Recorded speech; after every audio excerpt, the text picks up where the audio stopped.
Séptima y última observación que quiero trasladaros. Hace un par de años se publicó en Francia un libro en cuyo título el autor subrayaba las semejanzas entre la crisis en la que estamos inmersos y la crisis de 1929. Aún es seguro que cuando este ensayista francés echaba mano de esa comparación, no deseaba trasladar un mensaje tranquilizador. No olvidéis que la crisis de 1929 estuvo en el origen del asentamiento de los fascismos en la Europa del decenio siguiente. Estuvo, si así lo queremos, en el origen de la propia Segunda Guerra Mundial.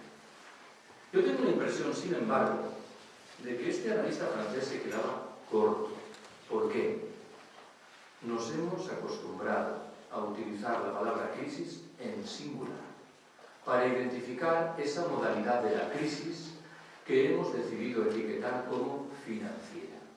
Y estamos olvidando que en la trastienda hay otras crisis en plural probablemente más graves. Una de ellas se llama cambio climático, un proceso inexorable que no tiene ninguna consecuencia positiva. Una segunda crisis es el agotamiento inevitable de la mayoría de las materias primas energéticas que utilizamos, con el encarecimiento inevitable también en el medio y en el largo plazo de sus precios. Una tercera y última crisis, por dejar las cosas ahí, nos habla de la preservación, del expolio de los recursos humanos y materiales de los países más pobres. Si cada una de estas crisis por separado es suficientemente grave, la combinación de todas ellas resulta literalmente explosiva. Lo digo de otra manera, identificando una suerte de ilusión óptica que mal que bien vive entre nosotros. La de que una vez que la economía española abandone dentro de unos meses o de un par de años la senda de la recesión, retornaremos a la situación del año 2006. Craso error. El cambio climático ha seguido adelante. El encarecimiento de las materias primas es cada vez más imperativo. El expolio de los recursos de los países pobres cada vez se antoja más agudo. En un escenario como este, creo que tiene sentido que, a efectos fundamentalmente pedagógicos, examinemos las dos grandes respuestas que han emergido en el magma del discurso oficial. La primera nace del mundo neoliberal y tiene su principal y paradójica concreción en esos programas de rescate de instituciones financieras en crisis que han arbitrado gobiernos como el norteamericano y los de muchos de los Estados miembros de la Unión Europea. Mi diagnóstico es firme. Esos programas obedecen al propósito de sanear esas empresas con el objetivo de que cuanto antes puedan volver literalmente a las andadas. Al respecto hay un termómetro muy adecuado. Faltan las noticias que den cuenta del encausamiento legal de los responsables de esas empresas. Lo que se les está diciendo es: vuelvan ustedes a repetir la jugada, que no les va a ocurrir literalmente nada.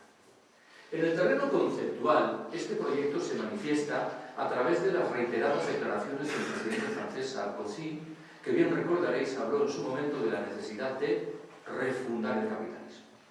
Sarkozy parece entender que en su despliegue material el proyecto neoliberal ha generado determinados abusos. Lo que es un abuso es el propio proyecto neoliberal. Ojo con lo que digo a continuación, para mí es muy importante. Nuestra izquierda tradicional arrastra un grave problema de diagnóstico. Ha llegado a la conclusión de que la crisis es producto de la desregulación que ha generado el proyecto neoliberal, de la cancelación de determinadas normas reguladoras básicas. Me parece que esa respuesta es un puente de oro que se le ofrece al capitalismo. Lo que se viene a decir es: reconstruyan ustedes las normas reguladoras, que las cosas volverán a la normalidad. No tenemos problemas con el capitalismo desregulado, tenemos problemas con el capitalismo. Y los tenemos por una razón que invocaré inmediatamente.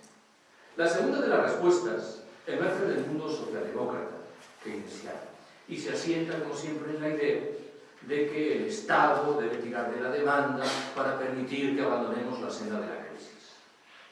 ¿Cuáles son los dos principales problemas que esconde ese proyecto hoy entre nosotros? El primero de los problemas nace del hecho certificable de que nuestros socialdemócratas llevan 20 años avanzando políticas neoliberales y han perdido el hábito de hacer algo diferente.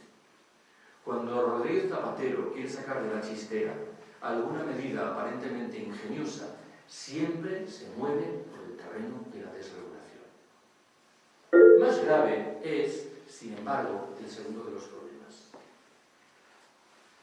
La gran diferencia entre el momento de hoy y el de 1929 es que hoy es imperativa la consideración de esa cuestión de los límites socioambientales y de recursos, que entonces o no operaba o tenía un relevo marginal.